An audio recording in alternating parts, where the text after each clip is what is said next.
എൻ്റെ അച്ഛൻ എന്നെക്കൊണ്ട് പാട്ട് പഠിപ്പിക്കാനായിട്ട്, ലളിത സംഗീതം പഠിപ്പിക്കാനായിട്ട് ഈ ജഗന്നാഥൻ എന്ന് പറയുന്ന മലയാള സിനിമയിൽ ഒരുപാട് നല്ല റോൾസ് ചെയ്തിട്ടുള്ള അദ്ദേഹത്തിൻ്റെ മുന്നേ കൊണ്ടിരിക്കുകയാണ്. ഒരു പാട്ട് പാടിയതിൽ 50 വെള്ളിയായിരുന്നു. എനിക്ക് തോന്നുന്നു ആ വെള്ളി എല്ലാം കൂടെ ഇന്ന് തൂക്കി വിറ്റിരുന്നെങ്കിൽ പോലും എനിക്കൊരു വെള്ളിക്കട തുടങ്ങാൻ പറ്റും. അത്രയും വെള്ളിയാണ് ഞാനന്ന് പാടി അദ്ദേഹത്തിൻ്റെ മുന്നിൽ ഒപ്പിച്ചത്. പക്ഷേ അതിൻ്റെ ഒരു കോൺസിക്വൻസ് എന്ത് സംഭവിച്ചു എന്ന് പറഞ്ഞാൽ, പാട്ട് കഴിയുന്നതിന് തന്നെ മുമ്പ് എന്നെ പുള്ളി കൈ കാണിച്ചു നിർത്തിക്കോളാൻ. എൻ്റെ മുന്നിൽ ഇരുന്ന് എന്നെ പുള്ളി പറഞ്ഞു, ഈ കുട്ടീനെ കൊണ്ട് പാടാൻ പറ്റത്തില്ല, കാരണം ഈ കുട്ടിയുടെ സൗണ്ട് വളരെ മോശമാണ്, പാട്ടിന് വേണ്ടി സാറ് കൊണ്ട് നടക്കണ്ട, വെറുതെ നിങ്ങളുടെ സമയം കളയാവുന്നേ ഉള്ളൂ. ഞാനും അച്ഛനും കൂടെ വീട് വരെ എത്തുന്നവരെ ഞങ്ങളൊന്നും മിണ്ടിയിട്ടില്ല. പക്ഷേ ഇന്ന് വരെ പൂജ, ഞാൻ ഇത്രയും വലിയ സ്റ്റേജസ് ഞാൻ ഹാൻഡിൽ ചെയ്തിട്ടുണ്ടെങ്കിലും ഞാനൊരു പാട്ട് പാടിയിട്ടേ ഇല്ല. കാരണം അന്ന് എവിടെയോ ഒരു കുഞ്ഞു മനസ്സിലേറ്റൊരു മുറിവിൻ്റെ ഉണങ്ങാത്തൊരു ചെറിയ നീറ്റൽ ഇവിടെ കിടപ്പുണ്ട്. ഇപ്പം എൻ്റെ അച്ഛനോട് സാറിനത് പറയാമായിരുന്നു, എന്നെ മാറ്റി നിർത്തിയിട്ടത് പറയണം.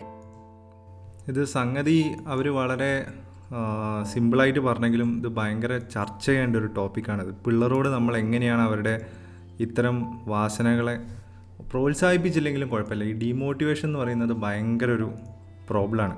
ഇത് ഞാൻ എന്തുകൊണ്ട് ഈ വീഡിയോ കണ്ടപ്പോൾ തന്നെ ഇതിനെക്കുറിച്ച് സംസാരിക്കണം തോന്നിയെന്ന് വെച്ച് കഴിഞ്ഞാൽ, നമുക്ക് എല്ലാവർക്കും ഉണ്ടാകും ഇങ്ങനത്തെ ഒരു ഉദാഹരണം. കാരണം ഞാൻ പറഞ്ഞത് ആ ഒരു ഏജ് എന്ന് പറയുന്നത്, ഇതെല്ലാം പോട്ടെ, പഴയ കാലത്ത് ചിലപ്പം അങ്ങനെയായിരിക്കും നമ്മുടെ പാരൻസ് ആയാലും നമ്മുടെ റിലേറ്റീവ്സ് ആയാലും അവരൊക്കെ അങ്ങനത്തെ കണ്ടീഷനിങ്ങിലൂടെ വന്നുകൊണ്ട് ഇതൊരു വലിയൊരു പ്രോബ്ലമായിട്ട് ആർക്കും തോന്നിയിട്ടുണ്ടാവില്ല. പക്ഷേ ഇനി ഇപ്പോഴത്തെ ഈ പുതിയ കാലത്ത് മുമ്പോട്ടുള്ള സക്സസ്സിനെ ഭയങ്കരമായിട്ട് ഇത്തരം കമൻറ്റുകൾ സ്വാധീനിക്കും. ഞാൻ ഈ പാട്ടിൻ്റെ കാര്യം മാത്രമല്ല പറയാം. കാരണം നമ്മളിപ്പോൾ ഇന്നത്തെ കാലത്തെ ജോബ് ഓപ്പർച്യൂണിറ്റീസിനെ കുറിച്ച് വിചാരിക്കുക. പണ്ടുള്ള പോലെ ഇന്നൊരു സാധനം പഠിച്ചാൽ ഇന്ന ജോലി കിട്ടി, ഇന്ന പോലെ ലൈഫ് സെറ്റിലാവും എന്നുള്ളത് ഉണ്ട്, പക്ഷേ തോതിൽ കുറവാണ്.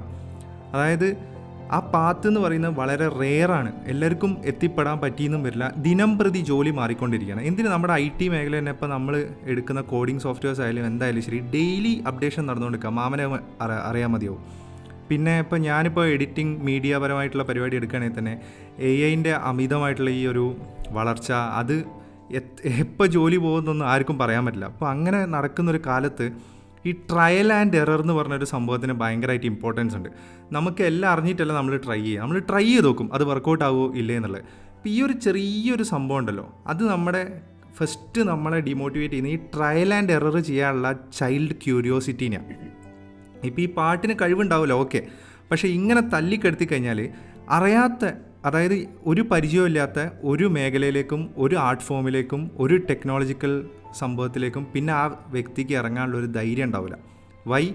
കാരണം ഈ സമയത്ത് ഇപ്പോൾ എന്നെ ഒരാൾ വന്നിട്ട് ഇപ്പം ഡിമോട്ടിവേറ്റ് ചെയ്യുകയാണെങ്കിൽ ചിലപ്പം ഒരു തെറാപ്പി സെഷനിലൂടെയോ അല്ലെങ്കിൽ ഞാൻ തന്നെ ഇരുന്ന് ചിന്തിച്ചാലോ എനിക്ക് അതിൽ നിന്ന് പുറത്ത് കിടക്കാൻ പറ്റും. പക്ഷേ അന്നത്തെ കാലത്ത് ഈ കുട്ടികളുടെ സമയത്ത് എന്താ സംഭവിക്കുന്നത് വെച്ച് കഴിഞ്ഞാൽ,